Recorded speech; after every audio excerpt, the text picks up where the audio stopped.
जय श्री कृष्णा। आज का अध्याय बहुत विशेष है क्योंकि आज श्री कृष्ण अर्जुन को केवल ज्ञान ही नहीं देते बल्कि अपना असली स्वरूप प्रकट करते हैं। आज का प्रश्न है, भगवान को सच में कौन जान सकता है? क्या केवल पूजा करने से भगवान मिलते हैं? क्या केवल मंदिर जाने से भगवान मिलते हैं?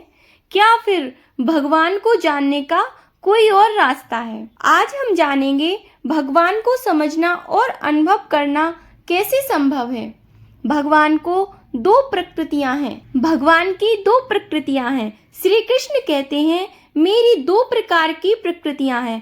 पहली अपरा प्रकृति जो है पृथ्वी, जल, अग्नि, वायु, आकाश, मन, बुद्धि और अहंकार। दूसरी है परा प्रकृति जो है जीवात्मा।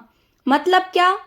जो कुछ हम देख रहे हैं, यह शरीर, यह संसार, यह प्रकृति सब भगवान की ही शक्ति है और जो आत्मा हमारे अंदर है वह भी भगवान की ही शक्ति है। इसका मतलब यह है, हम भगवान से अलग नहीं हैं, हम उसी शक्ति का अंश हैं।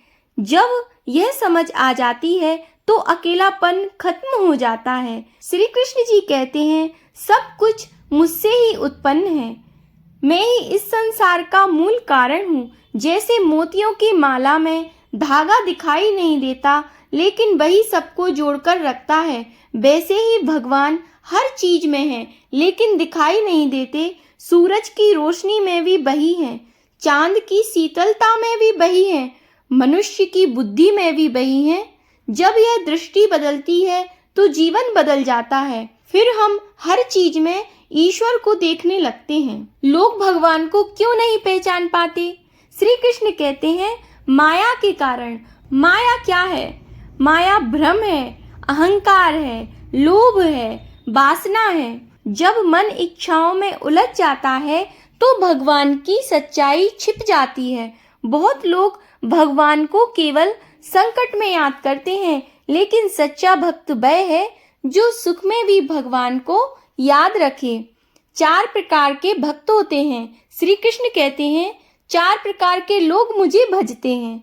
दुखी व्यक्ति जो बहुत दुख में हो और मुझे याद करते हैं। धन चाहने वाला जो बहुत जल्दी अमीर बनना चाहता हो और पैसे की उसे बहुत अभिलाषा हो। जिज्ञासु व्यक्ति जो किसी चीज को जानना चाहता हो और उसी में भगवान का भजन करता है। ज्ञानी व्यक्ति जिसको पता है कि हर जगह भगवान है और हर चीज में भगवान है, तो मुझे हर समय भगवान को याद करना है। इनमें सबसे श्रेष्ठ कौन है?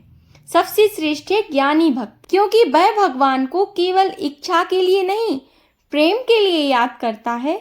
क्या हम भगवान को प्रेम से याद करते हैं या केवल अपनी इच्छा पूर्ति करने के लिए? बताइए, सोचिए, सच्ची भक्ति क्या है?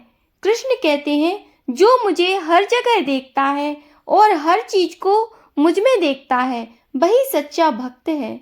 सच्ची भक्ति का मतलब है अहंकार छोड़ देना, समर्पण कर देना, विश्वास रखना। आज का अध्याय हमें सिखाता है, भगवान दूर नहीं है, वह हमारे भीतर हैं। हमें उन्हें बाहर नहीं ढूंढना बल्कि भीतर पहचानना है। जब हम समझ लेते हैं कि हम उसी परम शक्ति का अंश हैं तो डर समाप्त हो जाता है। फिर जीवन में विश्वास आ जाता है, शक्ति आ जाती है। भगवान को पाना कठिन नहीं, समझना कठिन है। जो हर जगह ईश्वर को देखे वही सच्चा भक्त है। माया आंखों को बंद करती है, ज्ञान उन्हें खोल देता है। इच्छा से नहीं, प्रेम से भक्ति करें। हम भगवान से अलग नहीं, उसी के अंश हैं। जय श्री कृष्णा, जय श्रीमन नारायण।